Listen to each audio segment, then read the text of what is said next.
Hey everybody, welcome in on this Friday. Time for a double dose Friday edition of No Wrong Answers with a double dip.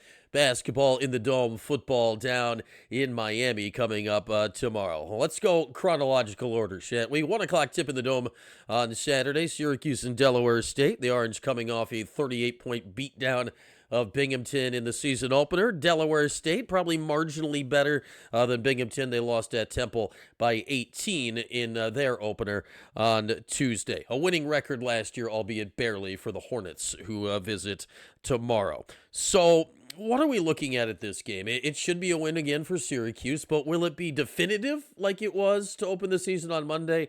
And more importantly, maybe for us, will it be fun again? They were high flying, slam jamming, all the fun stuff. Mike Waters, a little research. 10 dunks for the Orange in the opener on Monday. 7 by William Kyle, the most dunks the Orange have had in a game in more than a decade. I say they keep it up. I say they keep skywalking. 10 is probably a lot to ask for. But how about multiple games with more than any game last year to start the season? 8 dunks in the game for the Orange. We'll give Kyle half of them, as he only gets 4 slams in the game tomorrow. One of the big questions going into this game in the early part of the season now is the health of one J.J. Starling.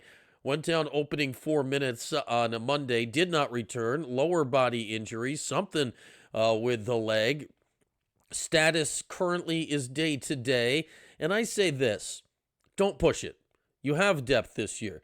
You know, if he can play on Saturday. But you don't need to just throw him out there just because, like you probably would have had to do last year. So if he can go, he can go. But there's no reason to put him out there for almost 30 minutes or anything like that on Saturday. Why? Some guy named Kyan Anthony exists.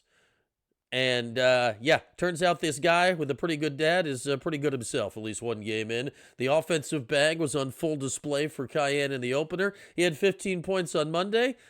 That seems about right. How about 15 more for Anthony in this game 2 of the season against Delaware State? Other players to look out for. Donnie Freeman had 20. Again, I say more of the same. I predicted in No Wrong Answers last week that Donnie would average 20 for the year, or 19 and a half anyway. Well, he had 20 in the opener. How about 20 more in this game?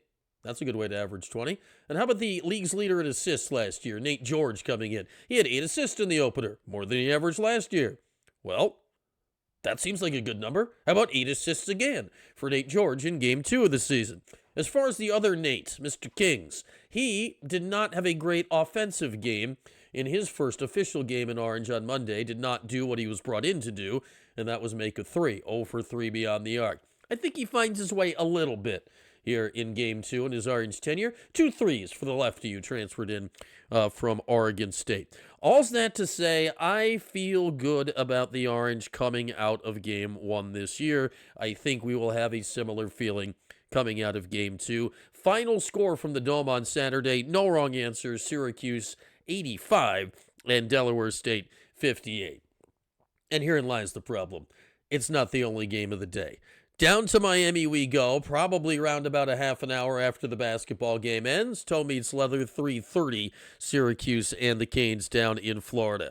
Fran Brown announced on Thursday Ricky Collins would be once again starting at quarterback this week. So backing off lax player Joe Filardi, back to Ricky, 0-4 himself as a starter. And I think Ricky is what he is at this point.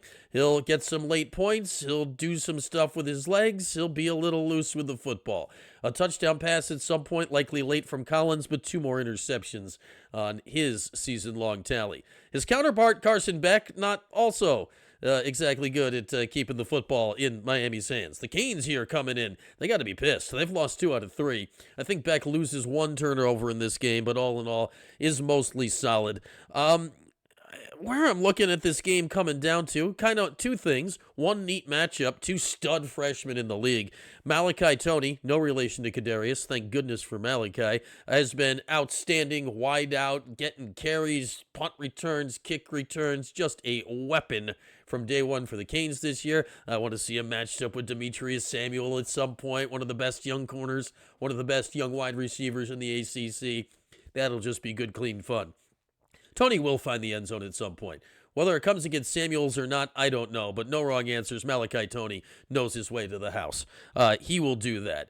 The major issue in this game is I don't think Syracuse, with their current state of their defense, is going to stop Miami's running game. Mark Fletcher leads an attack that is going to hit the Orange time and time again. Mario Cristobal loves leaning on the O-line, especially when times are tough, as they have been of late. The Canes losing 2 out of 3.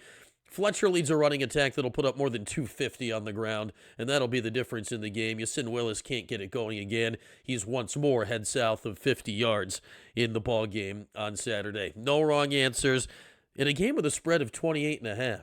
A late 2-point conversion by Syracuse goes wanting. Miami 45 and Syracuse 16. So I've got the Orange losing football by 29, winning basketball by 27, and we will have post-game shows for you right here. Brian Higgins 315 on YouTube for both tomorrow. 3 o'clock-ish after basketball, live presser from Red Autry. That'll probably roll over a little bit of the beginning of the football game.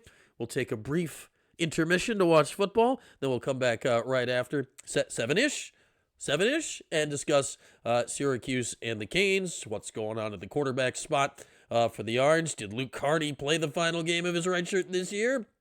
No wrong answers, one last one? I don't think so. We'll find out how all of that goes tomorrow. Come and hang out all day.